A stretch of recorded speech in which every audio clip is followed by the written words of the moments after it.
नमस्कार दोस्तों, मैं सुनील कुमार आपका स्वागत करता हूं आपके अपने चैनल क्या ऐसा होता है। दोस्तों, शिवपुराण के बारे में मैं आपको इससे पहले वाले वीडियो में बता चुका हूं कि शिवपुराण क्या है। और सबसे पहले शिवपुराण के बारे में किन के मन में विचार आया था और शिवपुराण के बारे में किन्होंने ऐसे उपदेश दिए थे। उनमें सबसे पहली बात जो शौनक जी थे, उन्होंने सूत जी से पूछा था और सूत जी ने उनको बताया था कि जो सनत कुमार के उपदेश से व्यास जी ने जो शिवपुराण लिखी है उसके बारे में बताया गया था, जिसमें करीब 24,000 से ज्यादा श्लोक हैं और 7 उसकी संहिताएं। तो शिवपुराण क्या है? शिवपुराण जब पूछा गया कि शिवपुराण क्या है, तो सूत जी ने क्या बताया? सनत कुमार जी के उपदेश से जो व्यास जी ने जो शिवपुराण लिखी थी, उसकी रचना की थी, उसमें शिवपुराण के बारे में क्या बताया है आप समझिए। शिवपुराण क्या है? सिद्धांतों से संपन्न, सिद्धांतों से संपन्न, भक्ति को बढ़ाने वाली। अपने अंदर जो भक्ति होती है, भक्ति सिद्धांतों के अनुसार, सिद्धांतों के अनुसार भक्ति को बढ़ाने वाली, शिव जी को प्रसन्न करने वाली, शिव जी को प्रसन्न करने वाली ऐसी भक्ति आप देखिए ना। शिवपुराण क्या है? सिद्धांतों से संपन्न, भक्ति को बढ़ाने वाली, शिव जी को प्रसन्न करने वाली, अमृत के समान जो दिव्य शास्त्र है वही शिवपुराण है। उसके बारे में, शिवपुराण के बारे में जब बताया गया कि इस शिवपुराण की कैसी महिमा है, तो उन्होंने सोचा कि इसका कुछ हम एक उदाहरण ले लेते हैं कि क्या ऐसा कोई दिव्य शास्त्र है, ऐसा कोई दिव्य शास्त्र है जिससे लोगों को मोक्ष की प्राप्ति हुई हो। तो फिर क्या हुआ?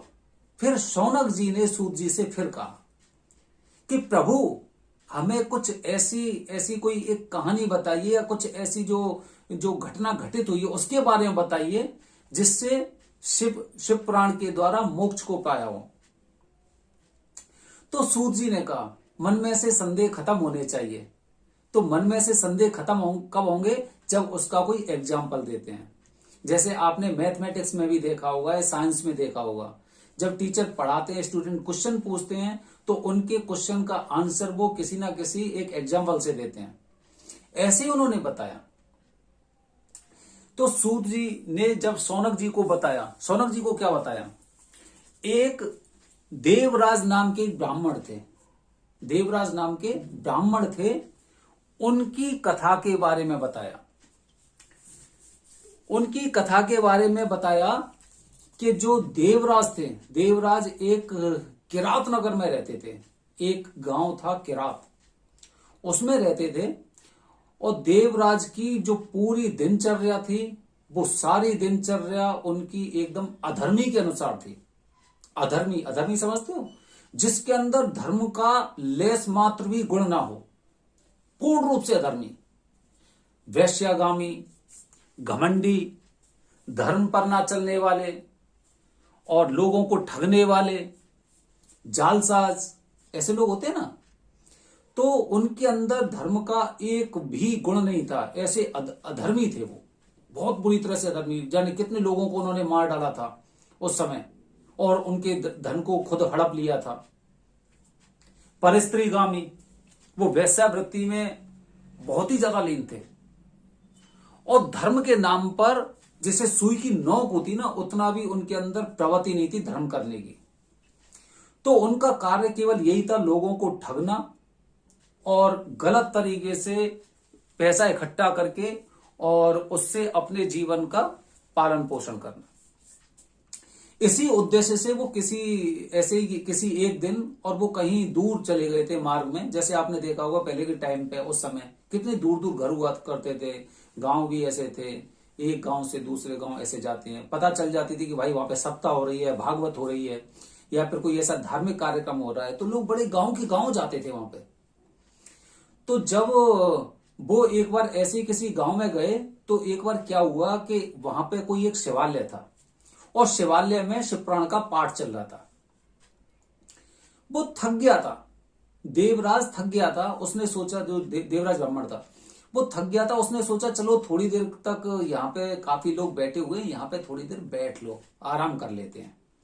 क्योंकि ऐसे लोगों के मन में धार्मिक प्रवृत्ति तो होती नहीं है, तो कभी कभी अपनी किसी मनसा से, किसी अपने उद्देश्य से ये लोग ऐसी जगह कभी कभी रुक जाते हैं। तो देवराज ब्राह्मण भी वहां पर रुक गए। अब देवराज ब्राह्मण वहां पर रुक गए तो क्या हुआ कि वहां पर शिवपुराण का पाठ चल रहा था। शिवपुराण मैंने पहले ही बताया, वो एक दिव्य शास्त्र है। उसमें से निकला हुआ एक एक शब्द लोगों के सीधे दिल पर प्रहार करता है। आप भी पढ़ के देखना, अगर आप पढ़ सकते हैं तो, अदरवाइज आप हमारी वीडियो को देखते रहें। तो जब वहां पर देवराज बैठा हुआ था तो बैठे बैठे बैठे बैठे उसने क्या हुआ कि कुछ कहानी वहां पर सुनी, जो शिवपुराण की कथा चल रही थी। वो कथा जब वो कंटिन्यू सुन रहा था तो उसके मन में धीरे धीरे करके थोड़ा एक अजीब सी फीलिंग हो रही थी उसे। जैसे कहते हैं ना शरीर में एकदम रोंगटे खड़े होना, ऐसे रोंगटे से जब भी कोई शक्ति ऐसी होती है आपके आसपास भी होती है तो रोंगटे से खड़े हो जाते हैं। तो रोंगटे से खड़े हुए उसे थोड़ा सा वो लगा और वो वहां पर थोड़ी देर के लिए विश्राम करने लगा। इतने में ही क्या हुआ कि उसके शरीर में ज्वर प्रवेश कर गया। ज्वर समझते हो आप, ज्वर काफी तरह के होते हैं, शीत ज्वर भी होता है और वैसे भी ज्वर होते हैं। तो ज्वर प्रवेश कर गया। अब ज्वर की वजह से वो वहीं की वहीं पड़ा रहा। और वहां पे जो शिवपुराण चल रही थी, शिवपुराण के बाद प्रसाद भी वितरण होता है, तो प्रसाद को ले लेके उसने काम चलाया करीब 30 दिन तक। आप सोचिए 30 दिन तक वो उसी शिवालय के पास वहीं पे पड़ा रहा, क्योंकि उसे पता था चलो ठीक है यहाँ पे कम से कम दोनों समय का खाना मुझे मिल जाता है। मैंने बताया ना, किसी ना किसी कोई ना कोई एक मनसा होती है कि चलो घर पे वैसे भी कोई ज्यादा लोग है नहीं है और यहीं पे बने रहो, कोई बात नहीं। और अधर्मी लोग होते हो ना, घर की चिंता बहुत कम होती है। 30 दिन तक उसी शिवालय में वो शिवपुराण को सुनता रहा। और 30वें दिन क्या हुआ कि उसके प्राण पखेरु हो गए। जैसे ही प्राण पखेरु हुए तो क्या हुआ कि यमराज के दूत उसे अपने पासों में बांध के ले गए। बांध के लेने के बाद बस उसका थोड़ी हाजिरी होनी थी, उपस्थिति होना था। तब तक शिव जी के दूत जब जाते हैं यमलोक में या कहीं पे भी जाते हैं तो एकदम रुद्र रूप में दिखाई देते हैं। वो शिव जी के गणों ने क्या हुआ कि यमराज के दूतों से और उसे जो देवराज था, देवराज को उन्होंने छुड़ा लिया और शिवलोक ले गए। यमराज जी को आभास हुआ कि ये क्या बात है कि ये इतना पापी, इतना अधर्मी, नीच इंसान, वैश्यागामी, और इसे शिव जी के गण ले गए अपने साथ यमलोक से। कोई विशेष वजह तो होगी। तो यमराज जी थे, उन्होंने ध्यान करके जाना। तो सबसे पहले उन्हें ध्यान में रुद्र रूप में भगवान शिव के स्वरूप दिखाई दिए। तो एकदम वो डर गए कि मैं तो इस देवराज के बारे में जानने की कोशिश कर रहा हूं, एकदम मेरे ऊपर जो छाया पड़ी है वो छाया एकदम रौद्र रूप में या रुद्र रूप में ये भगवान शिव की क्यों है। तो उसके बाद जब वो छाया के अंदर से उनका ज्ञान प्रवेश करता है, उनकी नजर प्रवेश करती है, तब उन्हें उस चीज के बारे में आभास होता है कि इसका स्थान ये नहीं बल्कि शिव जी का स्थल है, शिव धाम। तो दोस्तों, देवराज ने कितने कर्म किए, कितने पूरी तरह से अधर्मी था।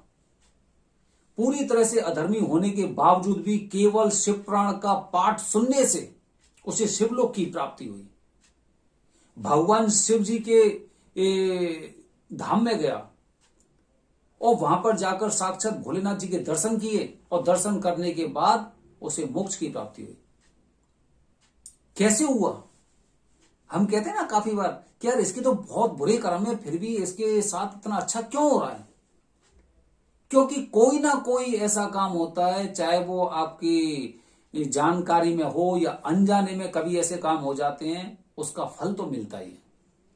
अच्छे का अच्छा, बुरे का बुरा। और यही कारण था कि पूरी जिंदगी देवराज की गलत कार्यों में निकल गई, लेकिन अंत के जो 30 दिन थे वो उसके शिवालय के पास शिव पुराण का पाठ सुनने में लगे। तो उससे उसका मन पूरी तरह से शीतल और पवित्र हो गया और उसे शिवलोक की प्राप्ति हुई।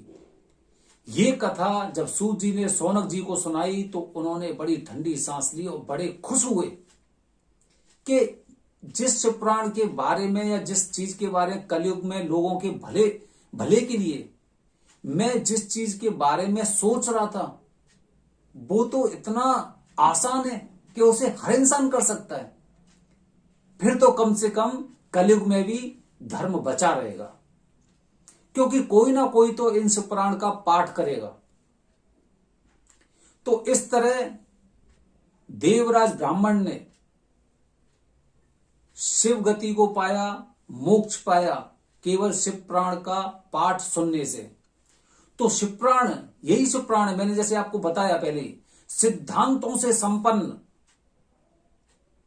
भक्ति को बढ़ाने वाली, भगवान शिव को विशेष रूप से प्रिय, अमृत के समान ज्ञान देने वाला दिव्य शास्त्र है शिवपुराण। इसमें से एक एक शब्द निकलने वाला आपकी आत्मा को पूरी तरह से पवित्र कर देता है, इसीलिए इसका पाठ करना चाहिए। जब ये वाली कहानी सूत जी से शौनक जी ने सुनी तो उन्हें बड़ी शांति हुई मिली और अपने आप में बड़े धन्य समझने लगे कि कम से कम कलयुग में लोगों के भले के लिए कोई ऐसा शास्त्र है जो उन्हें अच्छे रास्ते पर ले जा सकता है। इसीलिए आप भी शिवपुराण का पाठ करते रहें, और अगर आप नहीं पढ़ सकते तो सुनने से भी मोक्ष की प्राप्ति हो सकती है। अगली कहानी फिर लेके आऊंगा शिवपुराण की आपके साथ। जय हिंद, जय भारत, हर हर महादेव।